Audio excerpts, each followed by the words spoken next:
Hi ಎಲ್ಲರಿಗೂ ಬೆಳಗಿನ ಶುಭೋದಯ. ಹೇಗಿದ್ದೀರಾ? ನಾನು ಚೆನ್ನಾಗಿದ್ದೀನಿ, ನೀವೆಲ್ಲ ಚೆನ್ನಾಗಿದ್ದೀರಾ ಅಂತ ತಿಳ್ಕೊಂಡಿದ್ದೀನಿ. ನೋಡಿ, ನಾವು ಒಂದು ಶಕ್ತಿಶಾಲಿ ಅಮ್ಮನ ಗುಡಿಗೆ ಬಂದಿದ್ದೀವಿ.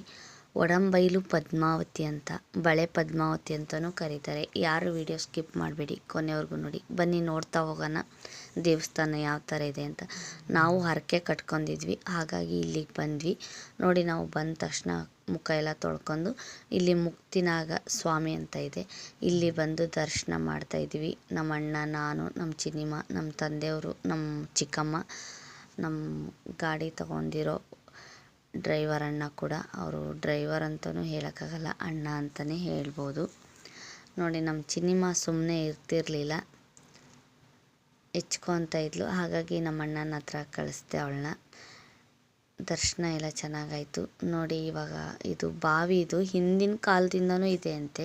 ಇವಾಗೂ ನೀರಿದೆ ನೋಡಿ ಯಾವ ಥರ ಇದೆ. ಮೇಲ್ಗಡೆ ಕಂಬಿ ಹಾಕಿದ್ದಾರೆ, ಮಕ್ಕಳೆಲ್ಲ ಬೀಳ್ತಾರೆ ಅಂತ. ತುಂಬಾ ಶಕ್ತಿಶಾಲಿ ಅಮ್ಮನ ಗುಡಿ. ನೋಡಿ, ಇಲ್ಲಿ ನಮ್ಮದು ಬಳೆ ಹರಕೆ ಇತ್ತು. ನಾನು ನಮ್ಮ ಪಾಪು ಹುಟ್ಟೋದಕ್ಕಿಂತ ಮುಂಚೆ ಹರಕೆ ಮಾಡ್ಕೊಂಡಿದ್ದೆ. ಅಂದರೆ ಪಾಪುಗೆ ಏನು ತೊಂದರೆ ಆಗದೆ ಚೆನ್ನಾಗಿ ಹುಟ್ಟಲಿ ಅಂತ. 1008 ಬಳೆ ತೊಗೊಂಡೆ ನೋಡಿ. ನಾನು 1008 ಬಳೆನೇ ಹರಕೆ ಮಾಡ್ಕೊಂಡಿದ್ದೆ, ಹಾಗಾಗಿ ತೊಗೊಂಡೆ. 1200 ರೂಪಾಯಿ ಬಿಲ್ ಆಯಿತು ನೋಡಿ. ಇವಾಗ ಬಳೆ ತೊಗೊಂಡೆ ನಾನು. ನಮ್ಮ ತಂದೆ, ನಮ್ಮ ಚಿಕ್ಕಮ್ಮ ಅವರು ಎಲ್ಲ ಇದ್ದರು ನೋಡಿ. ಮುಂದ್ಗಡೆನೇ ಇದೆ, ಇದು ಮೂಲ ಸ್ಥಾನಕ್ಕೆ ಬಳೆ ಹರಕೆ ಅಲ್ಲೇ ಕೊಡೋಕೆ ಹೇಳ್ತಾರೆ. ನಾವು ಈಗ ಅಲ್ಲೇ ಹೋಗ್ತಾ ಇದ್ದೀವಿ ಬಳೆ ತೊಗೊಂಡು. ನೋಡಿ, ನಮ್ಮ ಅಣ್ಣ, ನಮ್ಮ ಚಿಕ್ಕಮ್ಮ, ನಮ್ಮ ಜೊತೆ ಬಂದಿರೋ ಅಣ್ಣ ಎಲ್ಲ ಹೋಗ್ತಾಯಿದ್ದೀವಿ. ನಮ್ಮ ಚಿನ್ನಿಮ್ಮ, ನಮ್ಮ ತಂದೆಯವರಿಗೆ ಸ್ವಲ್ಪ ಓಡಾಡೋಕ್ಕೆ ಸುಸ್ತು ಅನ್ನಿಸ್ತಾಯಿತ್ತು, ಹಾಗಾಗಿ ನಿಧಾನ ಹಿಂದೆ ಬರ್ತಾಯಿದ್ದಾರೆ ನೋಡಿ. ತುಂಬ ತಗ್ಗು ಪ್ರದೇಶದಲ್ಲಿರೋ ದೇವಸ್ಥಾನ ಇದು, ಮತ್ತು ತುಂಬ ಶಕ್ತಿಶಾಲಿ ಅಮ್ಮನ ಗುಡಿ ಅಂತಲೇ ಹೇಳ್ಬೋದು. ಒಂದು ಸಲ ನೀವು ಹರಕೆ ಕಟ್ಕೊಂಡ್ರೆ ಇದು 100ಕ್ಕೆ 100% ನಿಮ್ಮದು ಏನೇ ಹರಕೆ ಇದ್ದರೂ ನೆರವೇರುತ್ತೆ. ನಮ್ಮದು ಅದೇ ಥರ ಆಗಿರೋದು ನೋಡಿ. ನಾನು ಇವಾಗ ಬಳೆ ತೊಗೊಂಡು ಮೂಲ ಸ್ಥಾನಕ್ಕೆ ಕಳಿಸ್ತಾರೆ ಬಳೆ ಕೊಡೋಕ್ಕೆ. ನಾವು ಅಲ್ಲೇ ಹೋಗ್ತಾ ಇರೋದು. ತುಂಬ ಬಿಸಿಲು ಅಂದರೆ ಬಿಸಿಲು ನೋಡಿ. ಇದು ಜೋಗದ ಹತ್ರನೇ ಬರುತ್ತೆ ನೋಡಿ. ಮುಂದ್ಗಡೆ ಈ ಥರ ದರ್ಶನಕ್ಕೆ ದಾರಿ ಇದೆ, ನಾವು ಅಲ್ಲಿ ಹೋಗ್ತಾ ಇದ್ದೀವಿ. ಅಂದರೆ ಮೂಲ ಸ್ಥಾನನ ಬೇರೆ, ಗರ್ಭಗುಡಿನೇ ಬೇರೆ ಇದೆ. ಇದು ಅಮ್ಮನ ಗುಡಿ. ನೀವೇನೇ ಅಂದ್ಕೊಂಡ್ರೂ ಸಕ್ಸಸ್ ಆಗುತ್ತೆ ಒಂದು ಸಲ ಹರಕೆ ಕಟ್ಕೊಂಡ್ರೆ. ನೋಡಿ, ನಾವು ಬಳೆ ತೊಗೊಂಡು ಇಲ್ಲಿ ಬರ್ತಾ ಇದ್ದೀವಿ ನೋಡಿ. ತುಂಬಾ ರಶ್ ಇತ್ತು. ಬಳೆ ತೊಗೊಂಡಿದ್ವಲ್ವ, ಇವಾಗ ಕೊಡೋಕ್ಕೆ ಗರ್ಭಗುಡಿಗೆ ಹೋಗ್ತಾ ಇದ್ದೀವಿ. ಇದು ಮೂಲ ಸ್ಥಾನಕ್ಕೆ ಕಳಿಸ್ತಾರೆ ಬಳೆ ಹರಕೆ ಇದ್ದರೆ ನೋಡಿ. ಗರ್ಭಗುಡಿ ಈ ಥರ ಇದೆ.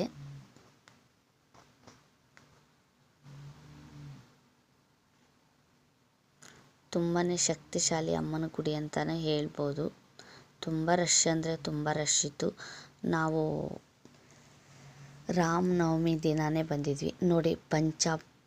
ಪೂರ್ವಾಭಿಮುಖ ಪದ್ಮಾವತಿ ಅಂತ ಇದೆ ನೋಡಿ. ಇಲ್ಲಿ ಇದನ್ನು ಕೂಡ ಇಟ್ಟಿದ್ದಾರೆ ಹರಕೆದ್ದು, ಮತ್ತು ದೇವಸ್ಥಾನ ಓಪನಿಂಗ್ ಯಾವಾಗಿರುತ್ತೆ ಅಂತ ಕೂಡ ಹಾಕಿದ್ದಾರೆ ನೋಡಿ. ಬೆಳಗ್ಗೆ 7ರಿಂದ ಮಧ್ಯಾಹ್ನ 2 ಗಂಟೆ, 2ರಿಂದ 3ರಿಂದ ರೆಸ್ಟ್ ಇರುತ್ತೆ, ಮತ್ತು 3 ಗಂಟೆಯಿಂದ ಓಪನ್ನು, 7 ಗಂಟೆವರೆಗೂ ಕ್ಲೋಸ್ ಆಗುತ್ತೆ ನೋಡಿ. ನಾವು ಇವಾಗ ಮೂಲ ಸ್ಥಾನಕ್ಕೆ ಬಂದಿದ್ದೀವಿ ನೋಡಿ. ಇಲ್ಲಿಗೆ ಬಂದವರು ಹಾಗೆ ಹೋಗಲ್ಲ, ಹರಕೆ ಇಲ್ಲ ಅಂದ್ರೂ ಬಳೆ ಕೊಟ್ಟು ಹೋಗ್ತಾರೆ. ಮತ್ತು ಬಳೆ ಹರಕೆ ಮಾಡ್ಕೊಂಡವರು, ಮತ್ತು ಏನಾದರೂ ಮಕ್ಕಳು ಹುಟ್ಟಲಿ ಅಂದು ತುಲಾಭಾರ ಆ ಥರ ಎಲ್ಲ ಇದೆ ಇಲ್ಲಿ. ತುಂಬಾ ಶಕ್ತಿಶಾಲಿ ಅಮ್ಮನ ಗುಡಿ ಅಂತಲೂ ಹೇಳ್ಬೋದು. ಒಂದು ಸಲ ಭೇಟಿ ಕೊಡಿ ನೋಡಿ, ನಿಮಗೆ ಗೊತ್ತಾಗುತ್ತೆ ನೋಡಿ. ಪೂಜೆ ಎಲ್ಲ ಆಗ್ತಾಯಿತ್ತು, ನಾನು ಬಳೆ ತೊಗೊಂಡು ನಿಂತ್ಕೊಂಡಿದ್ದೆ. ತುಂಬಾ ಜನ ಕೂಡ ರಶ್ ಇತ್ತು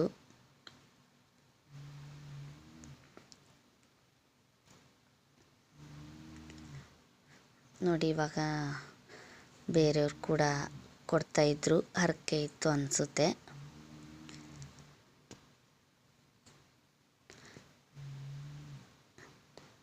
ನೋಡಿ. ಇಲ್ಲಿ ಅಮ್ಮಂದು ಹುತ್ತದಲ್ಲಿ ಬೆಳೆದಿದೆ, ನಿಮಗೆ ಕಾಣಿಸ್ತಿದೆ ನೋಡಿ.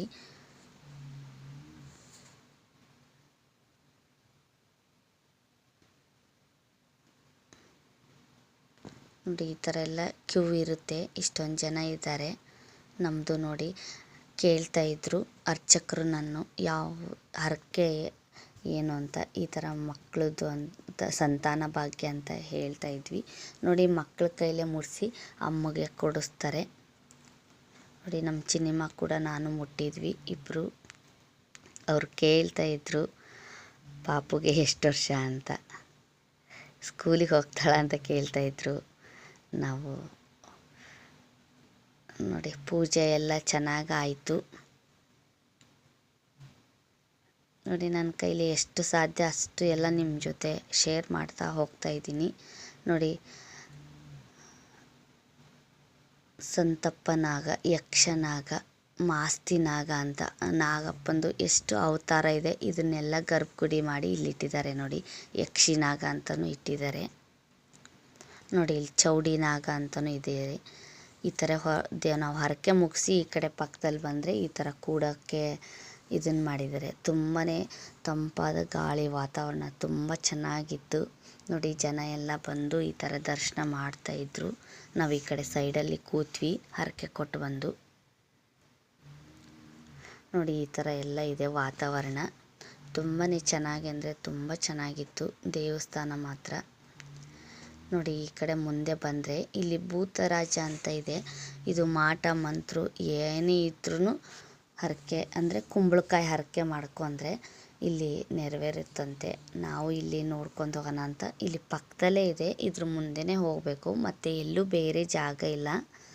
ನಾವು ಇಲ್ಲಿ ಭೂತರಾಜಗೆ ಇದನ್ನು ಮಾಡ್ಕೊಂಡು ಈ ಕಡೆ ಹೋಗ್ತಾ ಇದ್ವಿ ನೋಡಿ. ಇಲ್ಲಿ ಅರ್ಚಕರು ಕೂಡ ನಿಂತಿದ್ದಾರೆ ನೋಡಿ. ಈ ಥರ ಎಲ್ಲ ಬೋರ್ಡ್ ಇದೆ, ಇದು ಭೂತರಾಜದ್ದು ನೋಡಿ. ಈ ದೇವ್ರಿಗೆ ಮಾತ್ರ ಕುಂಬಳಕಾಯಿ ಹರಕೆ ಮಾಡ್ಕೋಬೇಕಂತೆ. ಏನೇ ಇರಲಿ ಮಾಡ್ಕೊಂಡ್ಮೇಲೆ ಇದು ಕುಂಬಳಕಾಯಿ ಹರಕೆ ಕೊಡಬೇಕು ನೋಡಿ. ನಾವು ಇಲ್ಲೆಲ್ಲ ಈ ಥರ ಉದ್ವ ಮೂರ್ತಿ ಇದೆ ನೋಡಿ. ಇದು ಭೂತರಾಜದ್ದು ತುಂಬಾ ಚೆನ್ನಾಗಿತ್ತು ಇದು ದೇವಸ್ಥಾನ ನೋಡಿ. ನಾವೆಲ್ಲ ಈ ಥರ ಮುಗಿಸ್ಕೊಂಡು ಮತ್ತೆ ಪಕ್ಕದಲ್ಲಿ ಒಂದು ದೇವಸ್ಥಾನ ಇದೆ. ಇದು ಅಮ್ಮನ ಗುಡಿನೇ. ಇವಾಗ ಇನ್ನೂ ಕಟ್ಟಿಸ್ತಾ ಇದ್ದಾರೆ, ಇನ್ನೂ ಏನೂ ಇಲ್ಲ ನೋಡಿ. ಹೊರಗಿಂದ ಈ ಥರ ಎಲ್ಲ ಕಾಣಿಸ್ತಿದೆ. ಇದು ತುಂಬಾ ತಗ್ಗು ಪ್ರದೇಶದಲ್ಲಿ ಇರೋದು ಇದು ನೋಡಿ. ಇಲ್ಲಿ ಕೂಡ ನೋಡಿಕೊಂಡು ನಾವು ಇವಾಗ ಬಂದ್ವಿ ನೋಡಿ. ತುಂಬಾ ಬಿಸಿಲು ಅಂದರೆ ತುಂಬ ಬಿಸಿಲಿತ್ತು ನೋಡಿ. ಇಲ್ಲಿಂದ ಬಂದ ತಕ್ಷಣ ಮತ್ತೆ ನಾವು ಇಲ್ಲಿ ಎಂಟ್ರೆನ್ಸಲ್ಲಿ ದ್ವಾರ ಬಾಗಿಲಿದೆ ನೋಡಿ. ಈ ಥರ ಗಾಡಿ ಪಾರ್ಕಿಂಗು ಅದೆಲ್ಲ ಮಾಡ್ಬೋದು. ತುಂಬಾ ಪ್ಲೇಸಸ್ ತುಂಬ ಚೆನ್ನಾಗಿದೆ ನೋಡಿ. ಇವಾಗ ಇದು ಅಮ್ಮಂದು ಇದು ಗರ್ಭಗುಡಿ ಎಲ್ಲ, ಇದು ಮೇನ್ ಗುಡಿನೇ ಇದು ನೋಡಿ. ನಾವಿವಾಗ ಅನ್ನ ಪ್ರಸಾದಕ್ಕೆ ಹೋಗ್ತಾ ಇದ್ದೀವಿ ನೋಡಿ. ಈ ಥರ ದಾರಿ ಇದೆ, ಇದು ಪಕ್ಕದಲ್ಲೇ ಮಾಡಿದ್ದಾರೆ ನೋಡಿ.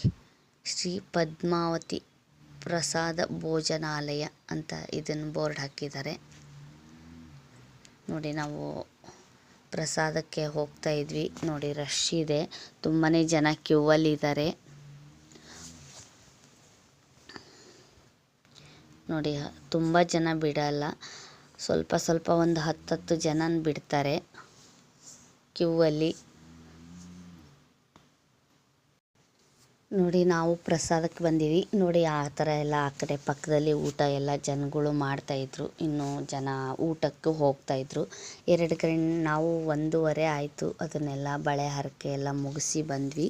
ಪ್ರಸಾದ ಮಾಡಿಬಿಟ್ಟು ಆಮೇಲೆ ದೇವಸ್ಥಾನ ನೋಡೋಣ ಅಂತ ನೋಡಿ. ಈ ಥರ ಕ್ಯೂ ಅಲ್ಲಿ ಹೋಗಬೇಕು. ಈ ಥರ ಎಲ್ಲ ಇದೆ ನೋಡಿ. ಇದು ಭೋಜನಕ್ಕೆ ಹೋಗೋ ದಾರಿ ಇದು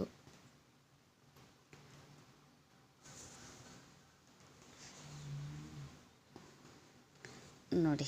ಈ ಥರ ನಮ್ಮನ್ನು ಸ್ಟಾಪ್ ಮಾಡಿದ್ರು. 10 ಜನ ಕಳಿಸೋದು, ತುಂಬ ಜನ ಕಳಿಸಲ್ಲ ನೋಡಿ. ಒಳಗಡೆ ಇದು ನಾವು ಒಳಗಡೆ ಬಂದಮೇಲೆ ಈ ಥರ ಎಲ್ಲ ಇದೆ ನೋಡಿ.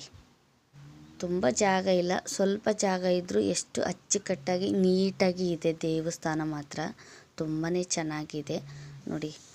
ಊಟ ಎಲ್ಲ ಬಡಿಸ್ಕೊಂಡು ನಾವು ಈ ಕಡೆ ಊಟ ಮಾಡೋಕ್ಕೆ ಬಂದ್ವಿ. ಪಕ್ಕದಲ್ಲಿ ನೋಡಿ ಪಾಯಸ, ಸ್ವಲ್ಪ ಪಲಾವು, ಸ್ವಲ್ಪ ಉಪ್ಪಿನಕಾಯಿ, ಸ್ವಲ್ಪ ಪಲ್ಯ, ಕಡಲೆಕಾಳು ಪಲ್ಯವು ಅದನ್ನೆಲ್ಲ ಕೊಟ್ಟಿದ್ದರು ಊಟಕ್ಕೆ.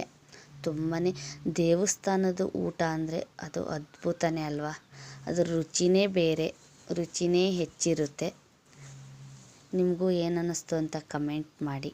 ನೋಡಿ ನಾವು ಪ್ರಸಾದ ಎಲ್ಲ ಮುಗಿಸ್ಕೊಂಡು ಇಲ್ಲಿ ಪಕ್ಕದಲ್ಲಿ ದೇವಸ್ಥಾನಕ್ಕೆ ಬಂದ್ವಿ. ನೋಡಿ ಅಮ್ಮಂದು ವೃಕ್ಷ ಇದೆ ಇಲ್ಲಿ. ನೋಡಿ ನಾವು ಒಳಗಡೆ ಮತ್ತೆ ಕ್ಲೋಸಿಂಗ್ ಟೈಮ್ ಆಗೋದಿತ್ತು, ಹಾಗಾಗಿ ನಾವು ಮತ್ತೆ ಇಲ್ಲಿ ಗರ್ಭಗುಡಿ ಅಂತ ಇದೆ ಅಲ್ಲಿ ಬಂದಿದ್ದೀವಿ. ನೋಡಿ ಅಮ್ಮಂದು ಇದೇನೆ ದೇವಸ್ಥಾನ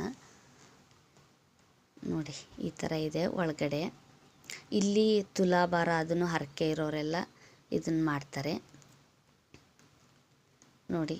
ನಾವು ಹೊರಗಡೆ ಬಂದ ತಕ್ಷಣ ಈ ಥರ ವೃಕ್ಷ ಅದು ಇದೆ. ಮತ್ತು ನಾಗಪ್ಪಂದು ಅಲ್ಲಿ ಹಿಂದೆ ನೋಡಿದ್ವಲ್ಲ, ಅದು ಅವತಾರದ್ದೆಲ್ಲ ಒಂದೇ ಇದರಲ್ಲೇ ಕೆತ್ತನೆ ಮಾಡಿ ಇಲ್ಲಿ ಇಟ್ಟಿದ್ದಾರೆ ನೋಡಿ. ಈ ಥರ ಎಲ್ಲ ಇದೆ, ಎಷ್ಟು ಅವತಾರ ನಾಗಪ್ಪ ಇರ್ತಾರೆ ಅಂತ ನೋಡಿ.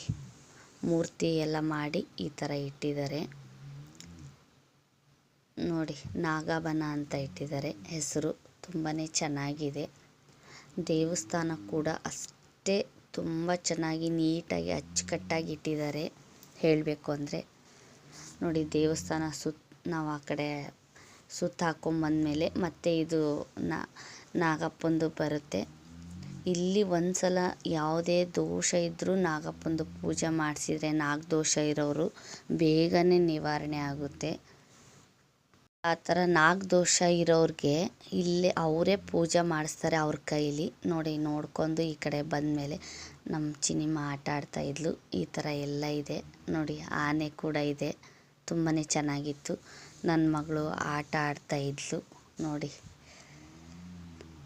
ಹೊರಗಡೆ ತುಂಬ ಬಿಸಿಲಂದರೆ ಬಿಸಿಲಿತ್ತು ನೋಡಿ. ನಾವು ಲಾಸ್ಟಲ್ಲಿ ಈ ಥರ ಫೋಟೋ ಎಲ್ಲ ತಕ್ಕೊಂಡು ಇವಾಗ ಹೊರಡೋ ಟೈಮ್ ಆಗಿದೆ ನೋಡಿ. ನಾವು ಅಲ್ಲಿಂದ ಹೊರಟ ಮೇಲೆ ಇಲ್ಲಿ ಜೋಗ ಬರುತ್ತೆ. ಜೋಗದ ಹತ್ರನೇ ಬಂದಾಗ ನೋಡಿ ಇಲ್ಲಿ ಕರೆಂಟ್ ಉತ್ಪಾದನೆ ಆಗುತ್ತಂತೆ. ಹಾಗಾಗಿ ಡ್ರೈವರ್ ಹೇಳ್ತಾಯಿದ್ರು. ನಾವು ಪಕ್ಕದಲ್ಲಿ ಗಾಡಿ ಹಾಕಿ ನೋಡ್ತಾಯಿದ್ವಿ ನೋಡಿ. ಇಲ್ಲಿ ಪೈಪ್ ಕಾಣಿಸುತ್ತೆ, ಇಲ್ಲಿಂದ ನೀರು ಹೋಗಿ ಜೋಗದಿಂದ ತೆಳಗಡೆ ಬಿದ್ದ ಮೇಲೆ ಚಕ್ರ ಹಾಕಿರ್ತಾರಂತೆ. ಆ ಚಕ್ರದ ಮೇಲೆ ನೀರು ಬಿದ್ದ ಮೇಲೆ ಇಲ್ಲಿ ಕರೆಂಟ್ ಉತ್ಪಾದನೆ ಆಗುತ್ತಂತೆ ನೋಡಿ. ಬೇರೆಯವರೆಲ್ಲ ಗಾಡಿ ಸ್ಟಾಪ್ ಮಾಡಿ ಇಲ್ಲೇ ನೋಡ್ತಾಯಿದ್ರು. ತುಂಬಾ ಚೆನ್ನಾಗಿತ್ತು ನೋಡಿ. ನಾವು ಅಲ್ಲಿಂದ ಹೊರಗಡೆ ಬಂದ್ವಿ ನೋಡಿ. ಜೋಗದ್ದು ಇದನ್ನು ನೋಡ್ತಾಯಿದ್ವಿ, ಹಿಂದೆನೇ ಕಾಣಿಸ್ತಿದೆ ನೋಡಿ ಜೋಗ. ಇದು ತುಂಬಾ ಚೆನ್ನಾಗಿದೆ, ಎಷ್ಟು ಚೆನ್ನಾಗಿತ್ತು ಅಂದರೆ ಅಷ್ಟು ಚೆನ್ನಾಗಿತ್ತು. ಬಟ್ ಇವಾಗ ಮಳೆಗಾಲ ಅಲ್ಲ, ಬೇಸಿಗೆ. ಇದು ಸ್ವಲ್ಪ ನೀರು ಕಮ್ಮಿ ಇತ್ತು, ಹಾಗಾಗಿ ಈ ಥರ ಇದೆ ನೋಡಿ ಜೋಗ. ನೋಡಿ ನೀರು ಯಾವ ಥರ ಇದು ಆಗ್ತಿದೆ, ಹರಿತಾ ಇದೆ ಅಂತ. ಅಲ್ಲಿ ಒಳಗಡೆ ಬಿಡಲಿಲ್ಲ, ಯಾಕೆಂದರೆ ಅಲ್ಲಿ ಕಾಮಗಾರಿ ಮಾಡ್ತಾಯಿದ್ರಂತೆ, ಹಾಗಾಗಿ ಒಳಗಡೆ ಬಿಡಲಿಲ್ಲ. ಈ ಕಡೆ ಸೈಡಲ್ಲಿ ಹಾಗೆ ನೋಡೋ ಹಾಗೆ ಮಾಡಿದ್ದಾರೆ. ನಾವು ಅಲ್ಲೇ ನೋಡ್ಕೊಂಡು ಬಂದ್ವಿ ನೋಡಿ. ಫೋಟೋ ಕೂಡ ತಕ್ಕೊಂಡ್ವಿ ನೋಡಿ. ಈ ಥರ ಎಲ್ಲ ಇದೆ ಜೋಗ. ಇದು ತುಂಬಾ ತಗ್ಗು ಪ್ರದೇಶದಲ್ಲಿರೋದು. ನಾವು ಜೋಗಕ್ಕೆ ಹೋಗಿ ಒಡೆಂಬೈಲು ಪದ್ಮಾವತಿ ದೇವಸ್ಥಾನಕ್ಕೆ ಹೋಗಬೇಕು. ಜೋಗದ ಹತ್ರನೇ ಇದೆ ಇದು ನೋಡಿ. ಜೋಗ ನೋಡ್ಕೊಂಡು ನಾವು ಒಂದು ಸ್ವಲ್ಪ ಅಲ್ಲಿ ಟೈಮ್ ಪಾಸ್ ಮಾಡ್ಕೊಂಡು ಮತ್ತೆ ಅಲ್ಲಿಂದ ಹೊರಟ್ವಿ ನೋಡಿ. ಇಲ್ಲಿ ಸೇತುವೆ ಬರುತ್ತೆ ಜೋಗ ಹೋಗೋದಕ್ಕಿಂತ ಮುಂಚೆನೇ. ಇಲ್ಲಿಂದ ಹೋಗಿ ನೀರು ಅಲ್ಲಿ ಮೇಲ್ಗಡೆಯಿಂದ ಬೀಳುತ್ತೆ ನೋಡಿ. ಇಲ್ಲಿ ನೀರು ಈ ಥರ ಕಾಣಿಸ್ತಿದೆ, ತುಂಬಾ ನೀರು ಧುಮುಕಿಸ್ತಾ ಇತ್ತು ನೋಡಿ. ಈ ಥರ ಎಲ್ಲ ಇದೆ. ಇಷ್ಟೊತ್ತು ನನ್ನ ವಿಡಿಯೋ ನೋಡಿದ್ದಕ್ಕೆ ಎಲ್ಲರಿಗೂ ಧನ್ಯವಾದ. ಈ ದಿನ ಎಲ್ಲರಿಗೂ ಶುಭವಾಗಲಿ. ಆ ತಾಯಿ ಒಳ್ಳೆ